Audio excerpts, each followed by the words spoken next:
In middle of the journey of our days I found that I was in a darksome wood, the right road lost and vanished in the maze. Ah me, how hard to make it understood how rough that wood was, wild and terrible. By the mere thought my terror is renewed, more bitter scarce were death. But ere I tell at large of good which there by me was found, I will relate what other things befell. Scarce know I how I entered on that ground, so deeply, at the moment when I passed from the right way, was I in slumber drowned. But when beneath a hill arrived at last, which for the boundary of the valley stood, that with such terror had my heart harassed, I upwards looked and saw its shoulders glowed, radiant already with that planet's light, which guideth surely upon every road. A little then was quieted by the sight, the fear which deep within my heart had lain, through all my sore experience of the night. And as the man who, breathing short in pain, hath scaped the sea and struggled to the shore, turns back to gaze upon the perilous main, even so my soul, which fear still forward bore, turned to review the pass whence I egressed, and which none living ever left before. My wearied frame refreshed with scanty rest, I to ascend the lonely hill essayed.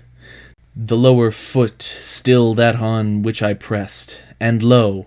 ere I had well beginning made, a nimble leopard, light upon her feet, and in a skin all spotted or arrayed, nor ceased she ere me full in the face to meet, and to me in my path such hindrance through that many a time I wheeled me to retreat.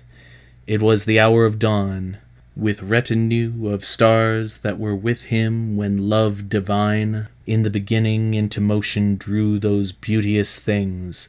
The sun began to shine, and I took heart to be of better cheer, touching the creature with the gaudy skin, seeing 'twas morn and springtide of the year. Yet not so much but that when into sight a lion came, I was disturbed with fear. Towards me he seemed advancing in his might, rabid with hunger, and with head high thrown. The very air was tremulous with fright.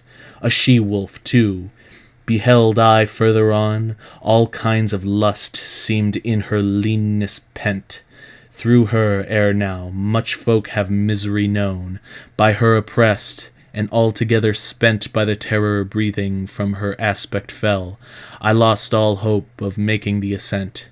And as the man who joys while thriving well, when comes the time to lose what he has won, in all his thoughts weeps inconsolable, so mourned I through the brute which rest knows none. She barred my way again and yet again, and thrust me back where silent is the sun. And as I downward rushed to reach the plain, before mine eyes appeared there one aghast, and dumb like those that silence long maintain. When I beheld him in the desert vast, whatever thou art, or ghost or man, I cried, I pray thee show such pity as thou hast. No man, though once I was, on either side Lombard my parents were, and both of them for native place had Mantua, he replied. Though late, sub Julio, to the world I came, and lived at Rome in good Augustus' day, while yet false gods and lying were supreme. Poet I was, renowning in my lay, Anchises, righteous son, who fled from Troy, what time proud Ilion was to flames a prey. But thou, why going back to such annoy? The hill delectable, why fear to mount the origin and ground of every joy? And thou in sooth art vigil, and the fount whence in a stream so full doth language flow. Abashed I answered him with humble front, of other poets light and honor thou.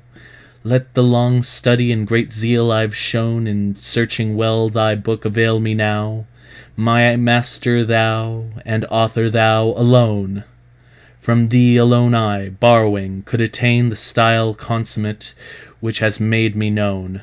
Behold the beast which makes me turn again. Deliver me from her, illustrious sage, because of her I tremble, pulse and vein.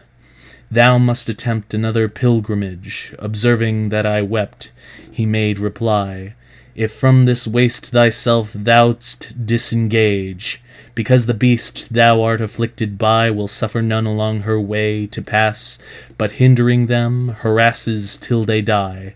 So vile a nature and corrupt she has, her raging lust is still insatiate, and food but makes it fiercer than it was. Many a creature hath she taken for a mate, and more she'll wed until the hound comes forth to slay her and afflict with torment great. He will not batten upon pelf or earth, but he shall feed on valor, love, and lore. Feltro and Feltro tween shall be his birth. He will save humbled Italy, and restore for which of old Virgin Camilla died. Turnus, Euryalus, Nisus died of yore. Her through all cities chasing far and wide, he at the last to hell will thrust her down, whence envy first unloosed her. I decide therefore and judge that thou hadst best come on with me for guide, and hence I'll lead thee where a place eternal shall to thee be shown. There shalt thou hear the howlings of despair, in which the ancient spirits make lament. All of them feign the second death to share.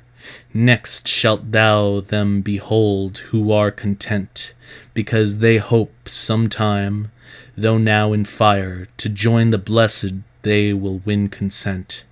And if to thee thou later wouldst aspire, a soul shall guide thee, worthier far than I. When I depart thee will I leave with her, because the Emperor, who reigns on high, wills not, since 'gainst his laws I did rebel, that to his city I bring any nigh. O'er all the world he rules, there reigns as well. There is his city, an exalted seat. O happy whom he chooses there to dwell, and I to him, poet, I thee entreat, even by that God who was to thee unknown, that I may 'scape this present ill, nor meet with worse, conduct me whither thou hast shown, that I may see St. Peter's gate, and those whom thou reportest in such misery thrown. He moved away, behind him held I close.